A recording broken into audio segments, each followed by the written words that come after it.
শীতকালের দিনে ফুলকপির রেসিপি হবে না সেটা আবার হতে পারে, ফুলকপি খাবো না সেটা আবার হতে পারে।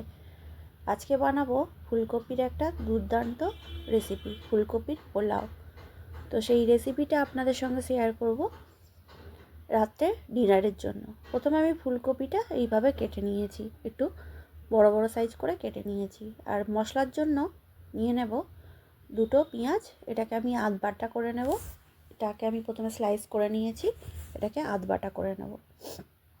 আর এখানে নিয়েছি একটা পেঁয়াজ, 15-20 কোয়া রসুন আর একটা বড় সাইজের টমেটো।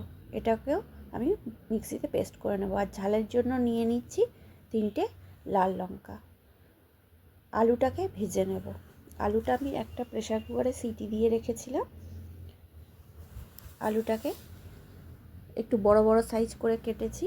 এটাকে নুন হলুদ দিয়ে লাল লাল করে ভেজে নেব। নুন হলুদ দিয়ে ভালো করে লাল করে ভেজে নেব। যেমন আমরা বিরিয়ানিতে বড় বড় সাইজের আলু দিই, সেরকম বড় করেই আলুটা দিয়েছি। দিয়ে এটাকে ভালো করে উল্টে পাল্টে ভেজে নেব। ভেজে নিয়ে তুলে নেব। ভালো করে লাল করে ভাজবো, যাতে ভেতরটা নুনটা ঢোকে। ভাজা আমার হয়ে গেছে, আমি তুলে নিচ্ছি। তুলে নিয়ে এই তেলেই আমি ফুলকপিটাকে ভেজে নেব। ফুলকপিটাও নুন হলুদ দিয়ে ভেজে নেব, ভেজে তুলে নেব। লাল করে ভেজে তুলে নেব। ফুলকপিটাও ভাজা হয়ে গেছে, এটাকে আমি তুলে নিচ্ছি।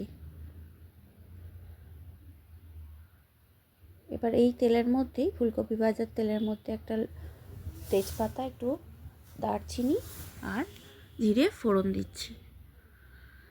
ফোড়ন দিয়ে বেটে রাখা পেঁয়াজটা ওর মধ্যে দিয়ে দেব। বেটে রাখা পেঁয়াজটা ওর মধ্যে দিয়ে ভালো করে কষিয়ে নেব।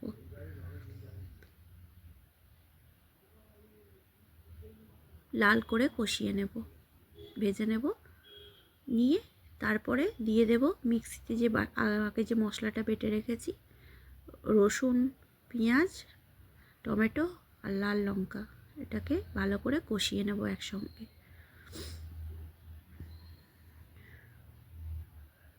ভালো করে একসঙ্গে কষিয়ে নেব যতক্ষণ না মশলাটা থেকে তেল ছাড়ছে। এর মধ্যে দিয়ে দেবো এবার ভেজে রাখা ফুলকপিগুলো মশলার সঙ্গে একটু কষিয়ে নেব।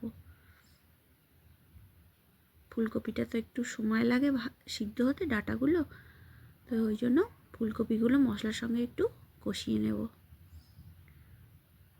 কষিয়ে নেওয়ার পরে আমি আগে থেকেই চালটা ভিজিয়ে রেখেছি। আমি 2 কাপ চাল নিয়েছি। চালটা ধুয়ে আমি ভিজিয়ে রেখেছি, আধ ঘন্টা ভিজিয়ে রেখেছি। এর মধ্যে এবার ভিজিয়ে রাখা চালটা জল ছেঁকে দিয়ে দেব। চালটাকে আমি ইন্ডিয়া গেটের চাল নিয়েছি। তো সেই চালটা একটু মশলার সঙ্গে প্রথমে কষিয়ে নেব। মশলার সঙ্গে একটু নেড়ে চেড়ে ভেজে নেব।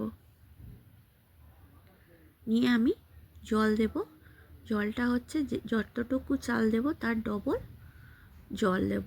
আমি এখানে ভালো করে আগে নাড়িয়ে নিচ্ছি, নিয়ে জল দেব।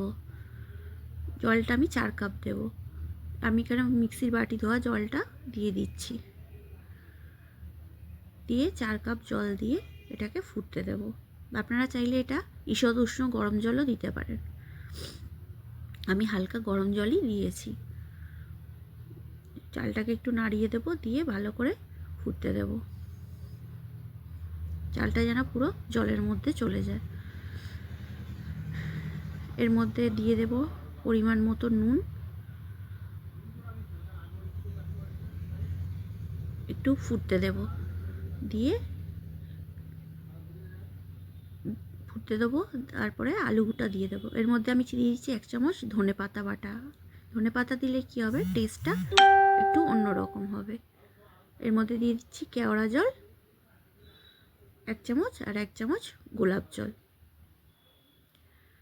দিয়ে ভালো করে নাড়িয়ে নেব। কেওড়া জল আর গোলাপ জলটাকে মিশিয়ে দেব। এর মধ্যে এবার দিয়ে দেবো ভেজে রাখা আলুগুলো। ভেজে রাখা আলুগুলো পরপর সাজিয়ে দিয়ে একটু নাড়িয়ে নেব। ভালো করে নাড়িয়ে আলুটাকে মিশিয়ে দেব যাতে মশলার টেস্টটা ওর মধ্যে চলে যায়। আর এর মধ্যে দিয়ে দেব একটু চিনি। পোলাও যেহেতু একটু মিষ্টি মিষ্টি ভালো লাগবে। আমি কিন্তু এখানে কোনো ঘি দিইনি, আপনারা চাইলে ঘি দিতে পারেন। চিনিটা দিয়ে আমি অফ করে 5 মিনিট স্ট্যান্ডিং টাইম দেব। তারপরে গরম গরম সার্ভ করব পোলাও। 5 মিনিটের জন্য চাপা দিয়ে দিচ্ছি, ততক্ষণে চিনিটাও গলে যাবে। 5 মিনিট পরে ফিরে এসে এটাকে একটু নাড়িয়ে নিচ্ছি, নিয়ে এটা গরম গরম সার্ভ করব। অবশ্যই একবার আপনারা ট্রাই করবেন। শীতের দিনে গরম গরম পোলাও দারুণ লাগে খেতে। ভিডিওটা শেষ পর্যন্ত সঙ্গে থাকার জন্য অসংখ্য ধন্যবাদ। সবাই সুস্থ থাকবেন, ভালো থাকবেন।